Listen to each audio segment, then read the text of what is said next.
নমস্কার বন্ধুরা, আমি রাখি আর আমার চ্যানেলে তোমাদের সকলকে জানাই স্বাগত।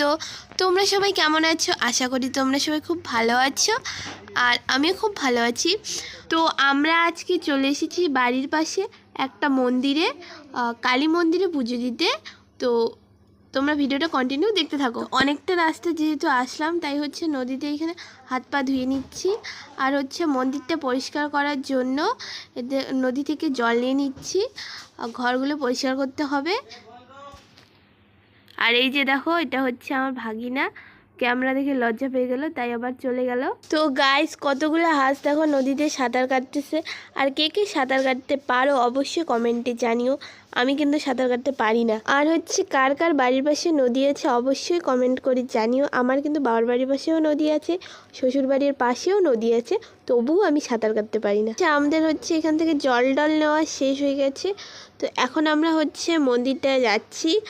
আর এটা হচ্ছে আমার হচ্ছে রাইবাগিনী ননদিনী, আমার বরের দিদি। ও হচ্ছে বয়সে আমার থেকে অনেক বড়, তবু আজকে ওকে বাচ্চা বাচ্চা লাগতেছে, মনে হচ্ছে আমার ছোট বোন। তা নিয়েই আমরা হাসাহাসি করতেছি। তো হচ্ছে আমরা মন্দিরে চলে এসেছি। এটা হচ্ছে কালী মায়ের মন্দির, আর তার পাশে আছে হচ্ছে মহাকাল বাবার মন্দির। মন্দিরটা হচ্ছে অনেকটা ফাঁকা জায়গায়, নদীর পাড়েই অনেকটা ফাঁকা জায়গায়, আশেপাশে বাড়ি নেই, অনেকটা দূরে বাড়ি আছে। তাই এখানে হচ্ছে নিত্য পূজা কেউ দেয় না, তাই হচ্ছে ঘরগুলো অনেক নোংরা হয়ে আছে। আর দিদি আর আমি মিলে ঘরগুলো পরিষ্কার করতেছি। তো দেখো, পরিষ্কার করা হয়ে গেছে, দিদি নিয়ে গেল। আর এইখানে কিছু ফুল টুল আছে, ওগুলো আমি হচ্ছে হাতে করে নিয়ে যাচ্ছি। আর এই ঘরটা আমাদের পরিষ্কার করা শেষ। তো আমাদের সমস্ত ঠাকুরগুলো পরিষ্কার করা শেষ। এখানে আমি হচ্ছে সন্তা কাটতেছি, আর দিদি হচ্ছে বাইরে কলা পাতাগুলো ধুচ্ছে। আর এই যে পুরোহিত মশাই চলে এসেছে।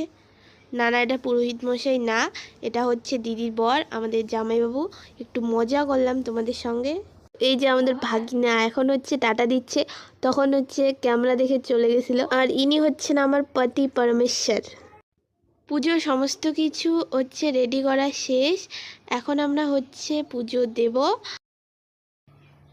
দেখো, ওই মন্দিরে পুজো দেওয়া শেষ, এখন এই যে মহাকাল বাবার মন্দিরে হচ্ছে পুজো দিতে এসেছি। আর এই কালী মায়ের মন্দিরটা নাকি খুবই জাগ্রত, অনেকের মুখে শুনেছি, তাই আজকে হঠাৎ করেই চলে আসলাম পুজো দিতে। কোনো প্ল্যানই ছিল না এখানে আসার। আর হচ্ছে মন্দির থেকে সামান্য একটু দূরে এখানে বটপাকড়ি গাছ আছে, এখানেও আমরা পুজো দিয়ে নিলাম। আর দেখো, বটপাকড়ি গাছের হচ্ছে বিয়ে দেওয়া হয়েছে।